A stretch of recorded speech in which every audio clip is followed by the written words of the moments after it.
All right, hello. Good afternoon. You guys hear me? Yes, good afternoon. Hi, Logan. Hi, baby. He's fascinated by the candles here. The light. Kids love fire, right? Before I start today's message, I just wanted to say that we really need to pray about those who are sick among us. It's that season, once again, cold and flu. And I know Irene and Danny's youngest, Moses, had an emergency trip to the hospital yesterday because he has the flu. And due to high fevers, he had a seizure. I saw on Instagram that Veronica has the flu. I've been achy, so this morning I took my temperature before coming to church. I'm running a slight fever, so I was like, it's that time of sickness. But we just need to pray a special protection and strengthening of immune system for our people, our families, and our community, because it's going around. As you know, as you see the candles that are lit here, we are in the season of Advent. You can see up there as well. It's a season of waiting and of expectation.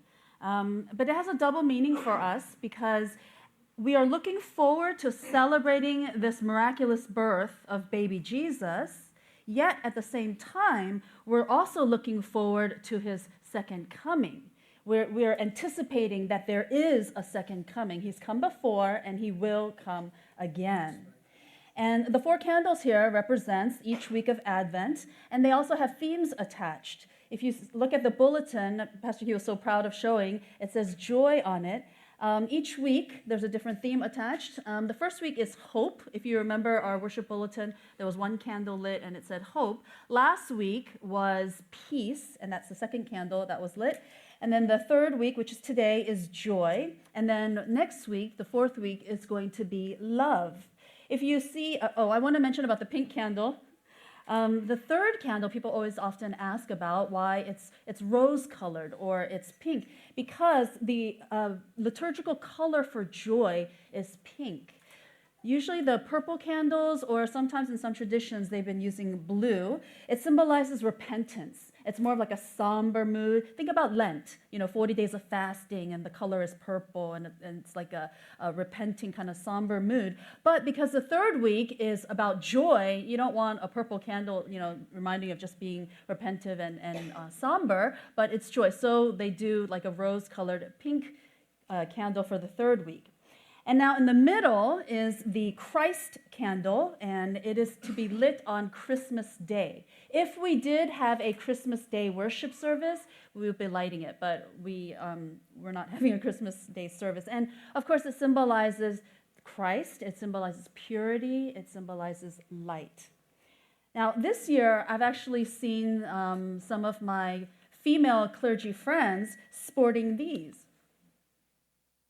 Some of my female clergy friends I've seen on Facebook, I don't know if it's trending, I don't know if it's a thing, but they've been sporting these liturgical nails or Advent nails. And they've been painting their fingernails, and I was like, wow, that's very interesting. And I don't know the top person and the person on the left, but the one on the bottom and the one to my right here, those are my friends. It's my pastor friend, Joanne, who's in San Francisco, California, and this is my pastor friend, Irene, and she's in San Jose. And they were posting on Facebook saying that, hey, I'm a pastor, I'm very liturgical, and I've got my Advent liturgical nails on. And the funny thing is, they were saying that it's a really good conversation starter. As they go about their day, people notice the odd colors. Who does that? And their thumb is the white Christ candle, right? And then it has that. So it's a conversation starter. They're at the bank or their grocery person checking out, whatever. They'll be like, that's very interesting. And they're able to then share, this is about Advent, 4 weeks before Christmas. And they share a little bit. And they've even been able to invite people like, hey, you want to come out to our Christmas service? That's the Christ candle, the white one, And it reminded me of that wordless book. If you grew up long time ago as a kid, it's got the wordless book, the cover is green, and it's got different colors in it. Kind of reminded me like that. So it's a conversation piece. It's a evangelistic tool, kind of flashing your Advent colors. So I thought it was pretty neat. I thought it was cool. So Although today's theme is joy, because the pink candle is lit, Pastor Q actually preached on the passage I wanted to speak on, and he touched upon joy. You know, this is news of great joy, and he talked about the shepherds and such, and the magi that came. So that was last week that he spoke. So this week, I'm actually going to speak on the theme of peace, which was last week's candle. So I want to talk about peace. Now, I'm sure that everyone is familiar with Peanuts, the Charlie Brown comic strip. I don't know if you guys have seen this one. Oh, I'm sorry. This is the title about peace. Prince of Peace, Jesus Christ. Those are the two Bible passages that we're going to be looking at. This is the comic strip I want to talk about. So this actually came out on Christmas Day in 1965. If you guys were alive in 1965, you would have seen the original in the newspaper that it came out in. But 1965, and if you look at this, as you can see, it says, Merry Christmas, Charlie Brown. And you know that there's this relationship between Lucy and Charlie Brown that's kind of, And she says, at this time of year, I think we should put aside all our differences and, try to be kind to everyone. And then Charlie says, why does it have to be for just this time of year? Why can't it be all year round? And then Lucy looks at him and says, what are you, some kind of fanatic or something? Right? And so when I read this, I was thinking about it. I was like, wouldn't it be nice? What would it look like? Wouldn't it be wonderful if we actually practiced the things that we see, the things that we hear, the things that we sing about at Christmas time? And wouldn't it be wonderful if we could take the mood and the sentiment of Christmas? Everybody's all warm and fuzzy, and the sentiment of Christmas. There's all these Hallmark movies with happy endings and, these great Christmas type movies. And it just gives you that good kind of feeling where all is right with the world. Wouldn't it be wonderful if we could take that mood and sentiment of Christmas with us through the new year and beyond, and not just during this Christmas time when, you're supposed to be good to your neighbors and share this kind of Christmas love. And like Lucy is saying here, what are you, a fanatic? This should be only just during this time, not for the rest of our lives. But the Christmas carols and the hymns and many of the songs that we sing, believe it or not, it does center around peace. It does talk about peace. Here's one of the most absolute famous Christmas hymns that we sing, Silent Night, Holy Night. And again, it talks about this heavenly peace, talking about sleep in heavenly peace, right? Another song, It Came Upon the Midnight Clear, also in these verses, it talks about peace on earth, goodwill to men, right? And so there's that theme again of this is the time where we're singing about peace, all heaven's gracious King. And then Hark the Herald Angels Sing, very well known, another Christmas hymn, Christmas carol. Glory to the newborn King, peace on earth and mercy mild. So yeah, all these songs about peace, a heavenly peace, a goodwill to men, peace on earth, mercy mild. The passage of scripture that the birth narrative of Jesus comes in is found in Luke chapter 2, verses 1 through 20. And I'm not going to read all of it, but in that birth narrative, I want to look at just verses 13 and 14. It says, suddenly a great company of the heavenly host appeared with the angel, praising God and saying, glory to God in the highest heaven, and on earth peace to those on whom his favor rests. But even as we read this passage and we sing these songs, we hear it on the radio constantly, we're asking ourselves, after we hear all this about theme, how do we honestly and with a clear conscience proclaim this peace in the midst of all this war and just political unrest, the current events we're hearing on the news every other day, cyber attacks, terror attacks, just things that are happening, horrible things, shootings, violence, and things like that. I mean, we continue to hear about the unrest in the Middle East. We hear about Europe and everything that's going on with Brexit. Even here in our own country, there's the presidential impeachment hearings happening.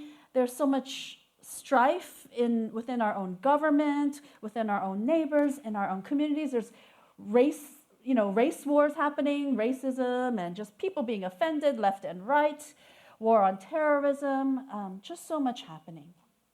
There's no peace to be had around here. And it's really sad when we think about Bethlehem, when we think about that region of the world, the birthplace of the Prince of Peace. It's one of the most place on earth that is with absolute absence of peace, for so long. It's really sad. Birthplace of the Prince of Peace, the symbol of ultimate world peace, right, is born there, and that is also, even today, just the symbol of unrest and political and just war and things like that. It's really sad. There's an American poet named Henry Wadsworth Longfellow, and he wrote this really famous poem called Christmas Bells. Have you guys heard of it? It's pretty famous, and it was in 1863. So he wrote it a long, long time ago during the American Civil War. He wrote it on Christmas Day during the American Civil War. Here it is, Christmas Bells. And if you see, it says, "I heard the bells on Christmas Day, their old familiar carols play, and wild and sweet the words repeat, of peace on earth, goodwill to men." And also the second verse, "And in despair I bowed my head, there is no peace on earth, I said, for hate is strong and mocks the song of peace on earth, goodwill to men." In Isaiah chapter 9, verse 6 and 7, Pastor Q read earlier, the future birth of the Messiah is foretold, right, from the prophet Isaiah. It says, "For to us a child is born, to us a son is given, and the government will be on his shoulders, and he will be called Wonderful Counselor, Mighty God, Everlasting Father, Prince of Peace. Of the greatness of his government and peace, there will be no end."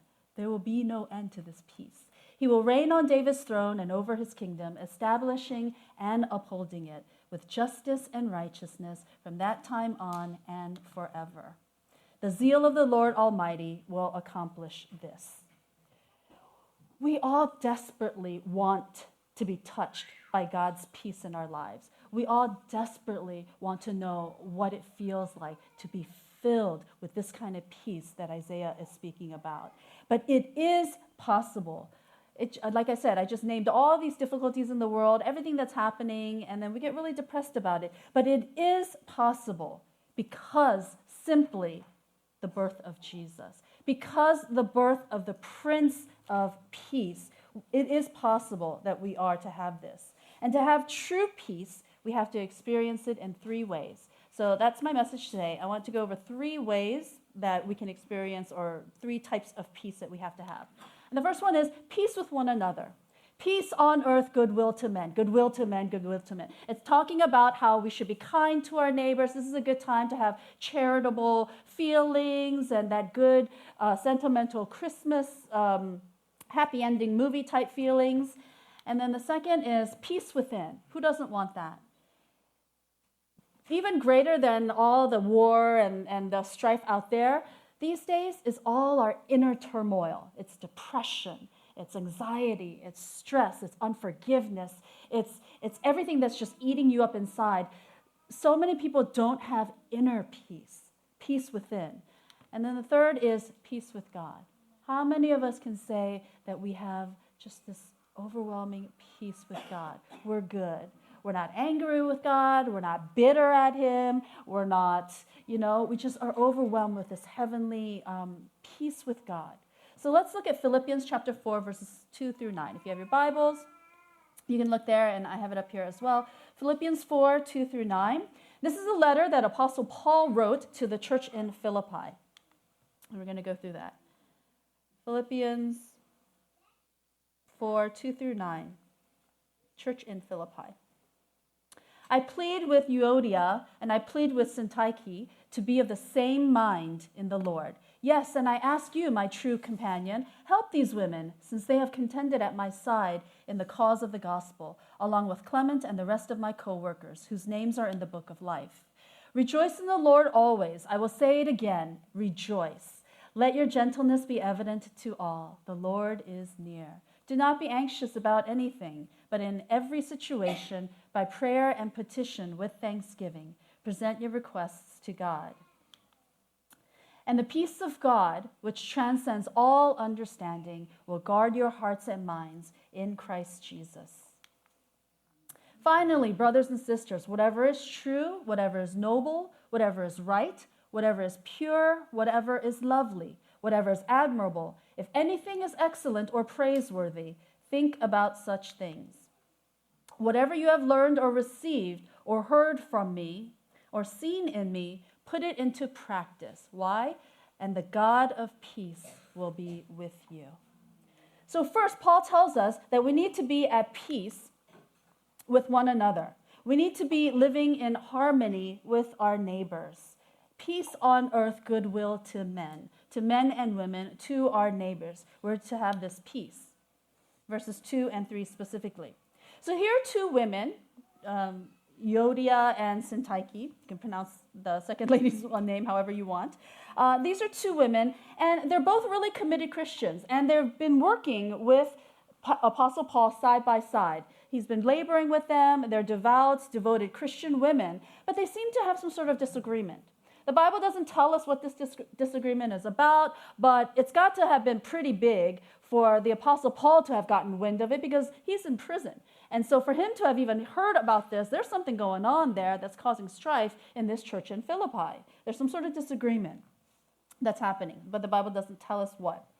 Now, Paul clearly is pleading. He's pleading with these two women to be reconciled and to be at peace with each other. Obviously, this is very important to Paul. As Christians and as our witness, it completely taints our witness and negates it if we are, as Christians, in strife with one another. If there's offense, if there's unforgiveness, if there's discord among Christians. Right? And so this is very, very important to Apostle Paul. He's clearly pleading here, women, these two, please, get it together. You must be reconciled and at peace with one another.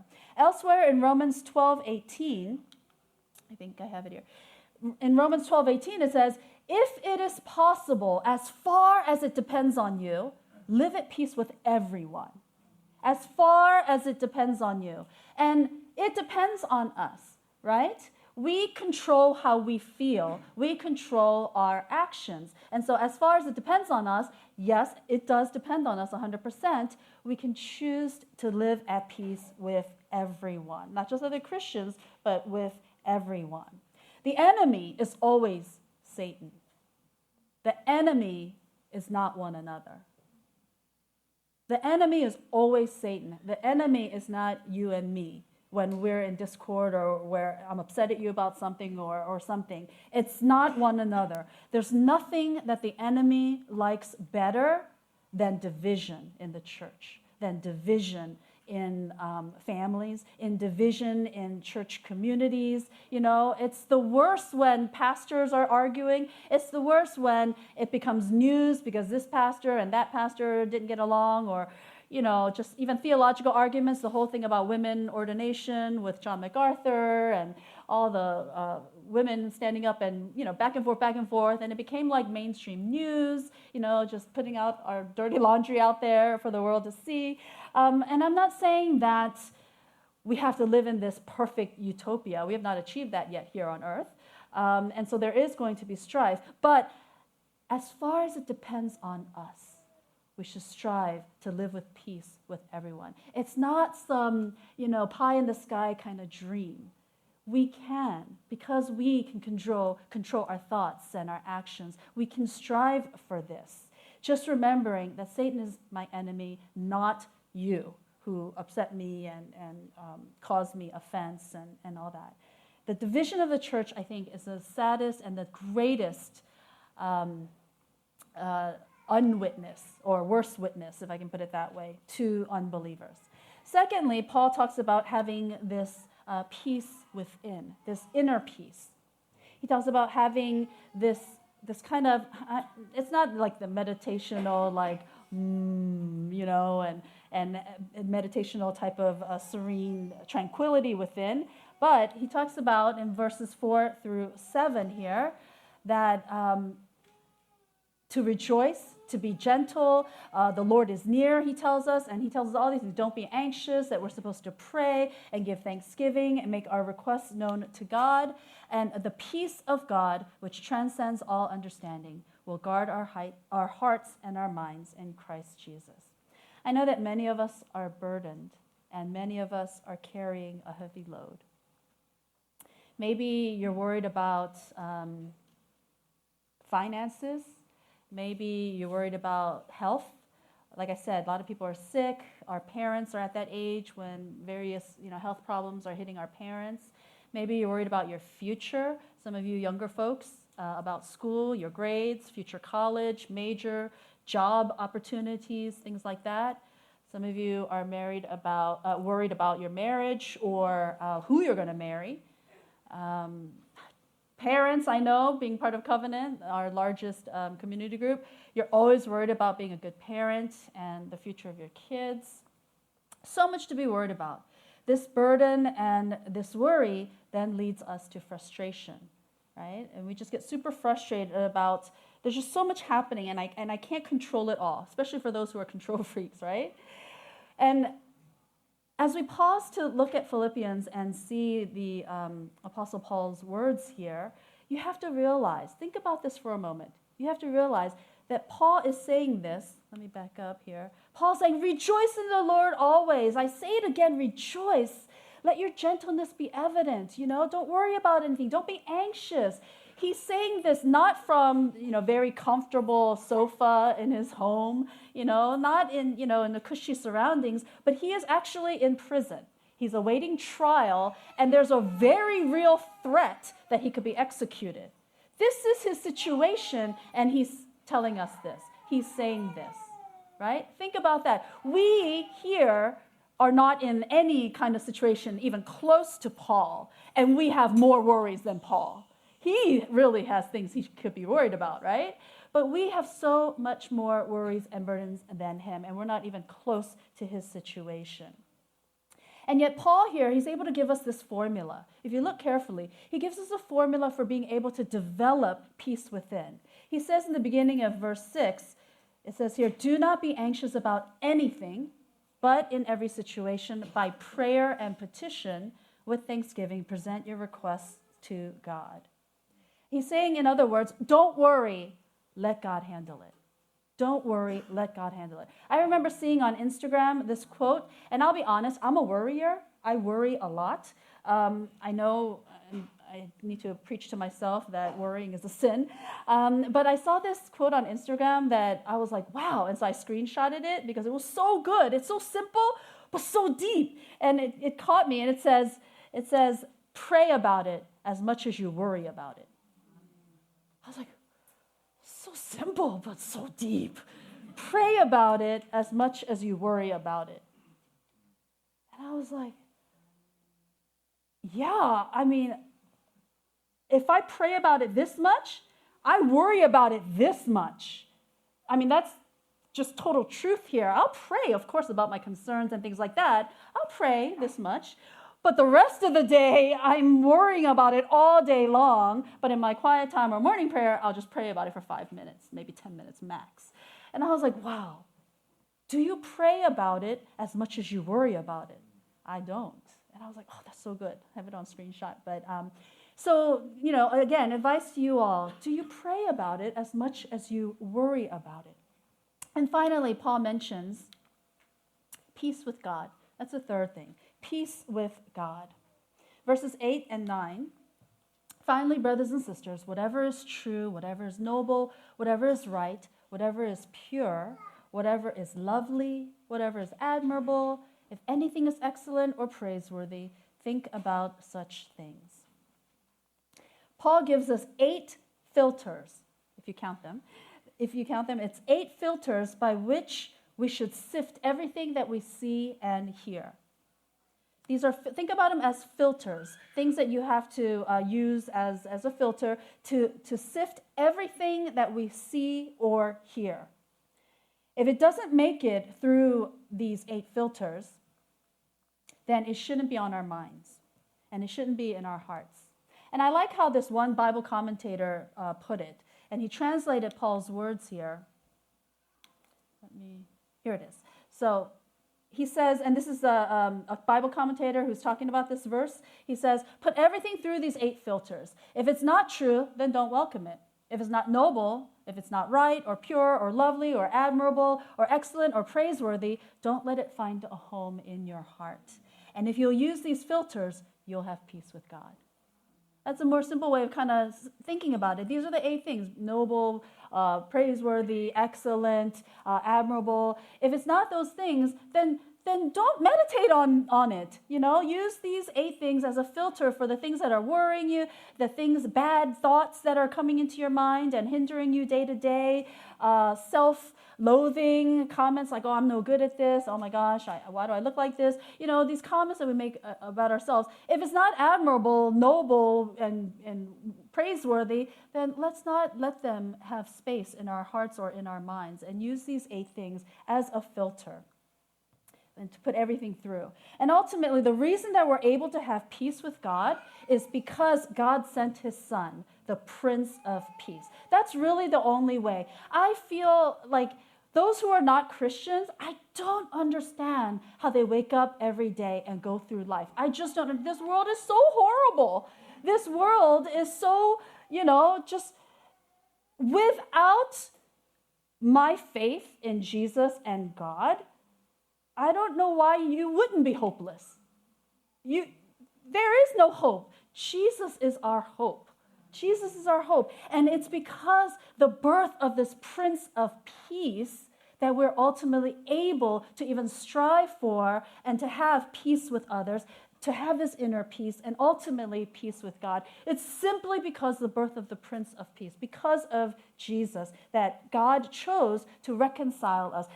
God first chose to have peace with us, right? He chose us, and he wanted to have peace with us. Without Jesus, we couldn't even reach out to God. We'd be like begging him, please, we want peace. This world is horrible. But God reached out to us first through his son, Jesus, and allowed us to have this peace.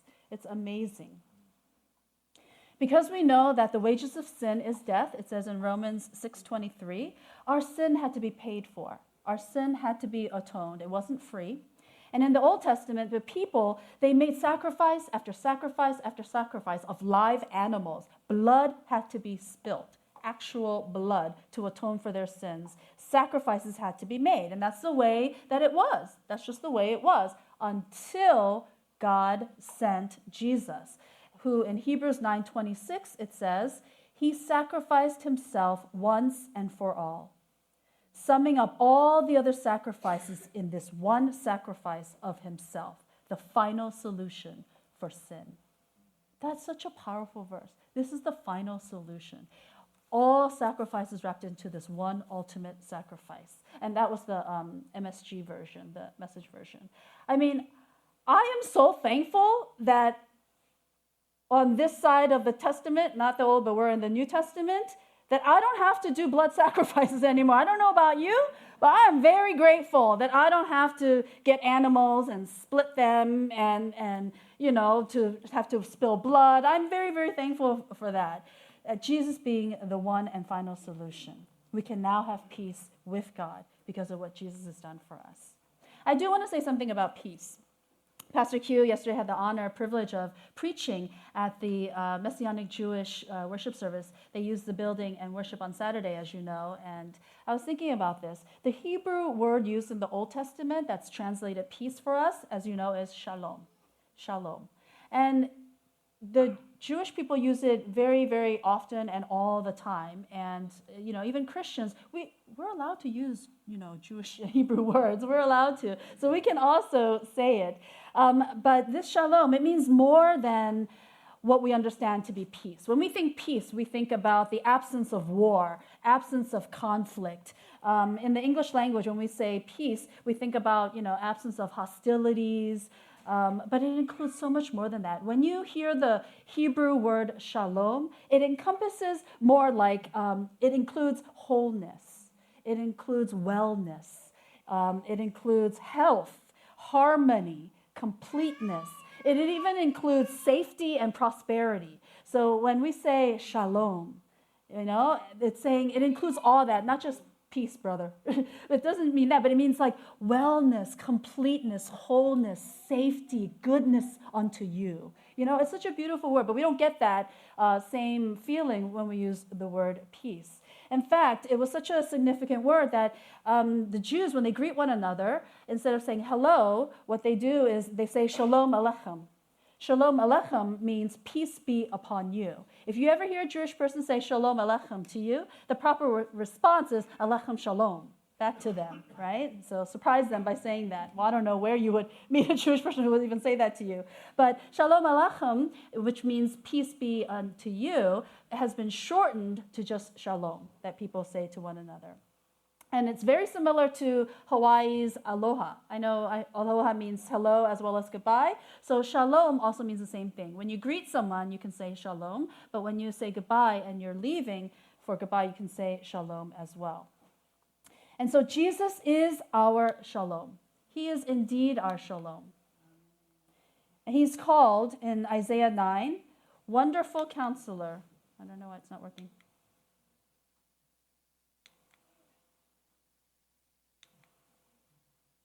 Can you go to the next slide?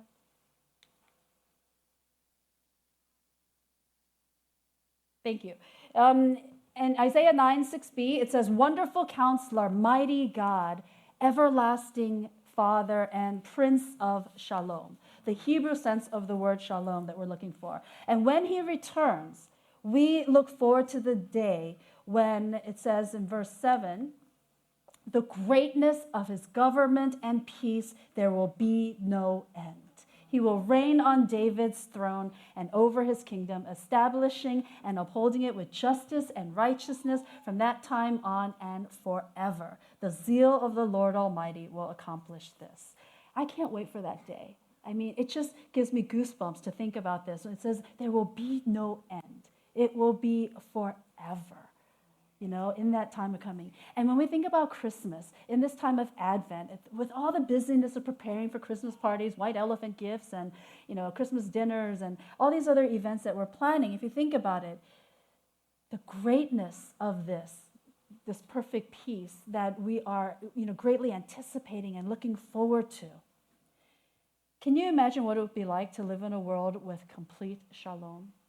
To have just a complete shalom, At the beginning of my message today, I talked about this poem by Henry Wadsworth Longfellow. Do you remember the verses? Do you remember that his words, and he says, and in despair I bowed my head. There is no peace on earth, I said, for hate is strong and mocks the song of peace on earth, goodwill to men. But that wasn't the last verse of his poem. The last verse, he doesn't leave us in despair. He doesn't leave us in a bad note. This is the last verse. It says, then pealed the bells more loud and deep. God is not dead, nor doth he sleep. The wrong shall fail, the right prevail, with peace on earth, goodwill to men.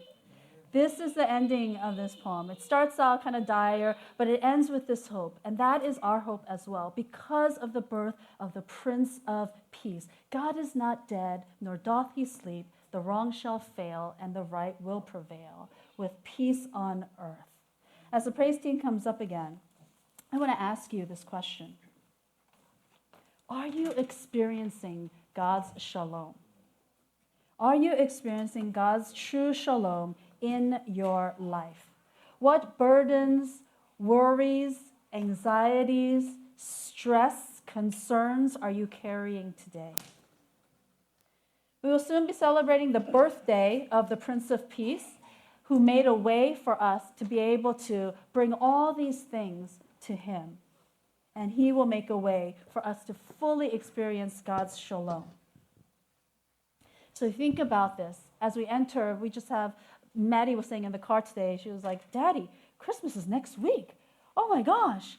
I can't believe it either. It just feels like it just went by so fast this year, and Christmas is already next week. It's incredible.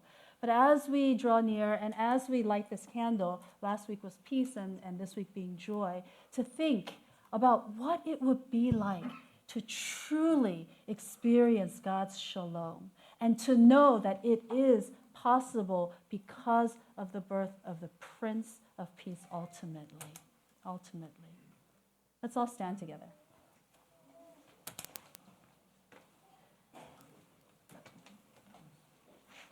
I want to encourage you as we sing this last praise, and as you just go through your day shopping and doing other things, look for opportunities. Look for opportunities where you can be kind and you can extend peace to your fellow brothers and sisters. And I know Lucy calls us fanatics, but even beyond the Christmas season, that it should be just a part of our everyday life of people who've been redeemed, of people who believe in Jesus, the Prince of Peace, that he has come as a baby, celebrating that, but that he will come again. And because of that, well beyond the Christmas season, that we can walk in this attitude of peace with one another, having that inner peace, and ultimately peace with God. So let's just think about that and see in what ways you can walk through life, not just Christmas season,